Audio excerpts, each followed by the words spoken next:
Here's a giant thank you to all my Patreon members. Your support is greatly appreciated. What is up, guys? It is Nova Joe, and I'm back again with another EDF6 video. And once again, I want to dive back into DLC 1 for the Wing Diver. Today, I want to take a look at the level 101 Rapier Supernova, the level 103 Blaster FDX, the rather useful in a cave situation Electromagnetic Shaft 2L level 104, and the level 100 Loading Core G Plasma Core. Alright, let's go ahead and take a look here at the Rapier Supernova. It's an enhanced version of Rapier Nova with greatly improved output. It is the final, most powerful Rapier model. Okay, this, guys, you guys have used Rapiers in the past. This is just a barrage weapon. It has a very short range, unfortunately, and as you can see here, it's maxed out at 36 meters, but it delivers an unprecedented amount of damage in a fraction of a moment when you get up close and personal with an enemy. Currently, mine's got 758 rounds, 60 shots a second. Currently doing 65.4 times 14. Energy cost of 322.2, and a maxed out charge time of half a second. It takes no time at all to reload this weapon. This is a very energy efficient weapon, excellent for taking out. It works great for anything as long as you're close to it. And when it does deal damage, it deals a lot of damage very quickly. All right, that's the Rapier Supernova. Next up is the Blaster FDX. Customized version of the Blaster DX. In exchange for its high energy consumption, its destructive power and range have been improved. It has tremendous firepower, but can only sustain it for a short period of time at half its stored power. Its destructive power drops to 1/8 of its original level when it is at half power. So, like I said, guys, or as it says here, can only sustain its tremendous firepower for a short period of time at half its stored power. Once you reach half, you have already dropped down to 1/8 of its original power. This gun is thankfully not a charge weapon. It's one where you just pull the trigger and it fires. Currently max capacity of 1,472 rounds, 60 shots a second. Currently does 186.3 with that doubled against shield. Range is 301 meters. Accuracy S++. Energy cost is very high, 1,057.8, but as you can see, that can be rectified. It has a charge time of 3 seconds. What is also great about this weapon is that it is not a full charge, meaning if you only empty out a quarter of your magazine, then it's not going to take a full 3 seconds to recharge it. It will be much shorter based on how much is left in your magazine. This is a very powerful weapon. Once you, as you can see here, mine is low powered at its 3-star range, but it still delivers 60 shots a second at 186.3 a second. So just imagine this maxed out. Even right now where it's at, this thing is absolutely devastating against enemies, even on Inferno. So that is the Blaster FDX, a laser beam of death, and you'll see it in just a minute. Now, I have always struggled to find a use for the electromagnetic shafts. And then it just dawned on me, duh, stupid, caves, in indoor environments. And sure enough, the Electromagnetic Shaft 2L is very effective in an indoor environment. So we're going to take a look at that here. And right now mine is very, very underpowered at a 2-star for damage, being 5.2 times 2. Penetrating, so it does rip through the enemy and into another one. Has an insane amount of shots, 5,400 shots. And currently my charge time is 30 seconds at 0 stars. Enhanced output model whose energy rays now reach even greater distances. A device that generates a sphere of energy. The sphere radiates light energy in one direction while airborne. Its lethal light rays can act as a trap when placed in the enemy's path. If used effectively, it can stop a large number of enemies at once, increasing wing divers' rate of survival.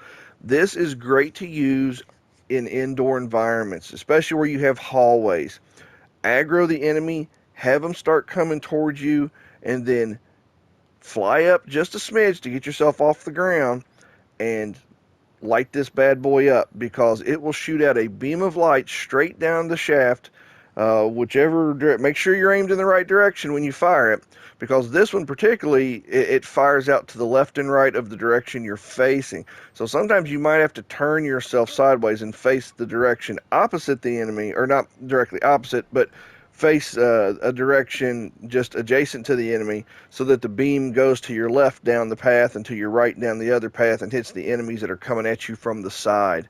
And it projects a straight beam of light that will not only do damage to the enemy, but it does stun lock them too. So even though it's low powered right now, it will stun lock the enemy, allowing you to, in my situation, hit them with the Mag Blaster FDX. And it's a great trap weapon. Next up is the Plasma Core, and we're going to be taking a look at the Loading Core G.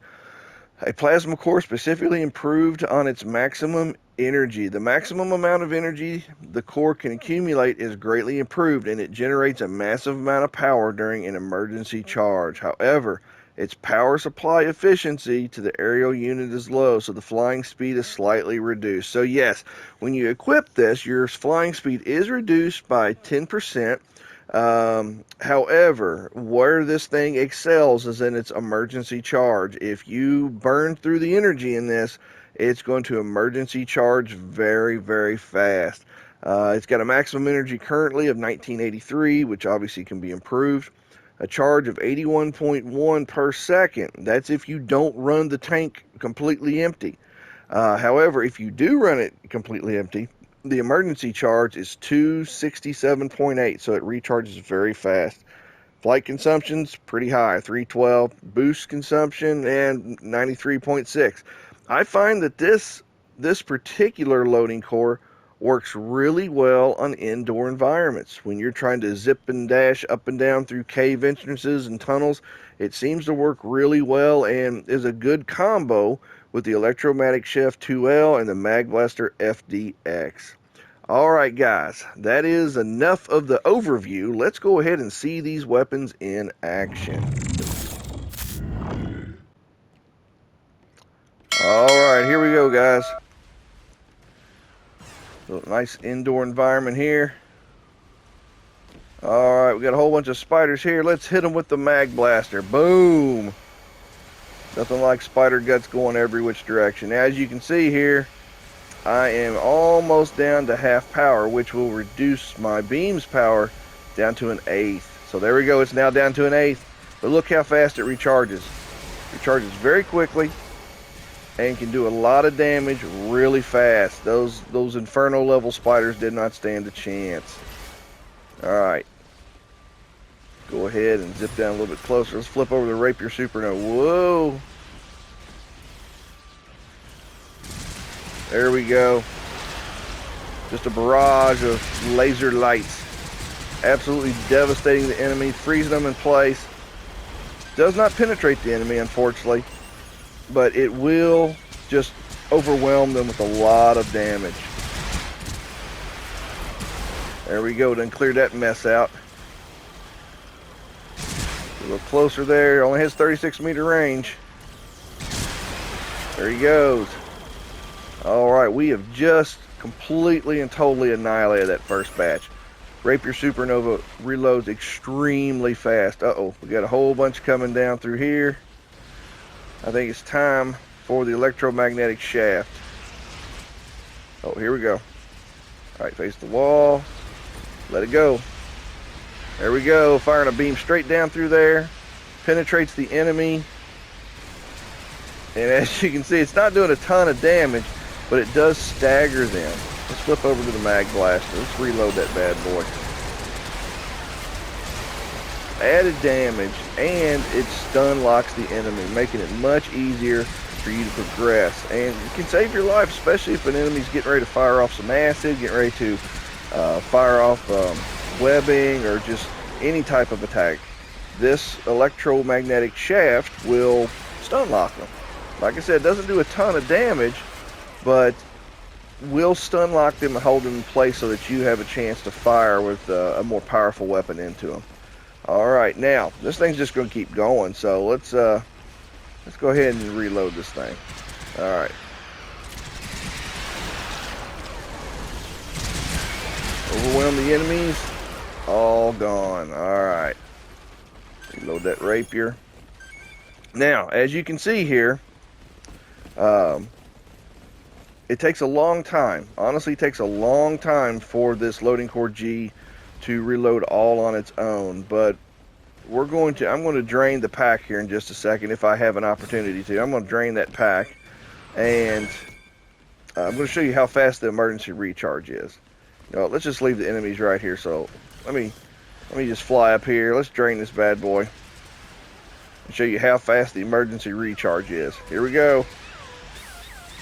There we go. Now, it's recharging quite fast. Now, the reason it seems like it's taking a long time is because it has almost a 2,000, as you can see, 1,984 capacity, but it recharged very fast for an emergency charge. Actually, it's the fastest from what I can tell. Uh-oh. Get the mag blaster back out. Let's reload that. I was already almost at half power, or half magazine. Alright, nothing down that way.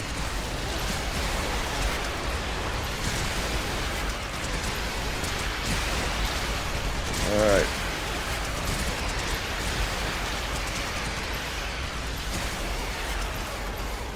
Reloads pretty quick. Alright.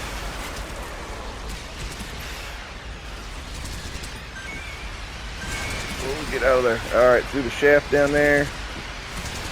And it's hitting an enemy. It tries to come my way. They try to come down through here, it's going to get them. And another nice thing about it is it will not hurt you. You can fly into it. There we go. It does not hurt you at all. So you are actually protected, and the AI troopers are protected as well. Boom, look, they jumped right into it, staggers them, held them in place, and killed them. Alright, let's reload it.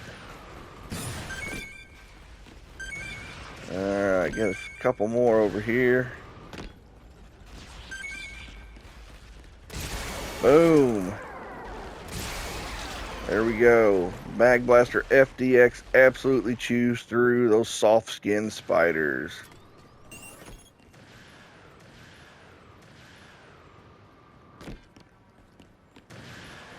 Alright.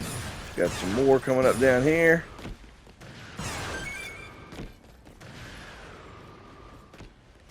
They're down this way. Let's see. Yeah, here we go.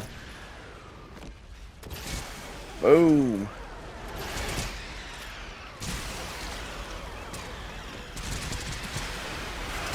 You don't even really have to worry with this weapon because the recharge is so fast that you can just hold the trigger down, continue to work your way through the tunnel, and you're all right.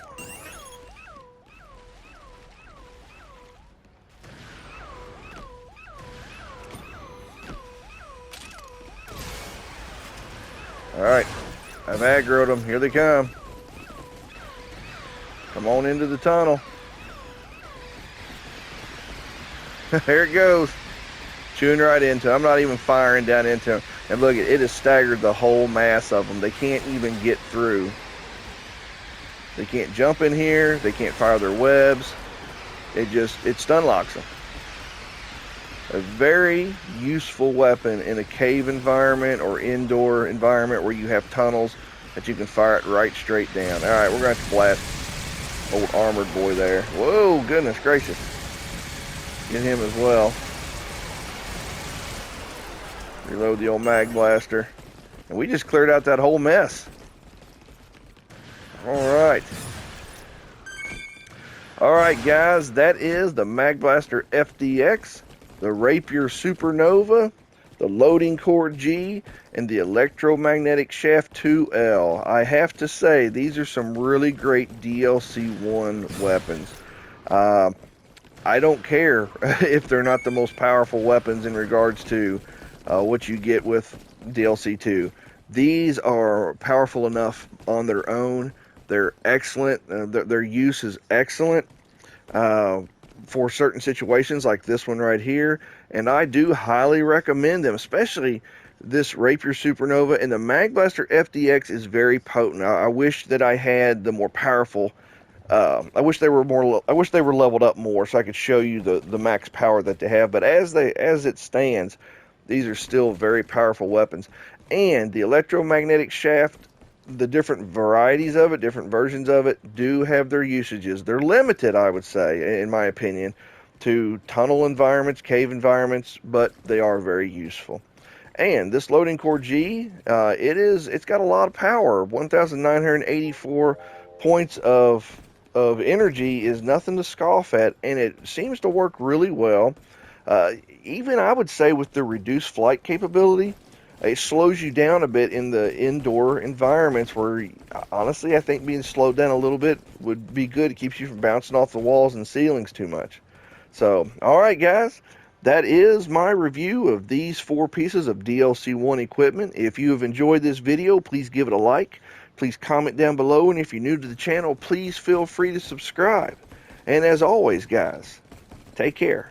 God bless, and keep on gaming. More EDF goodness to come very soon.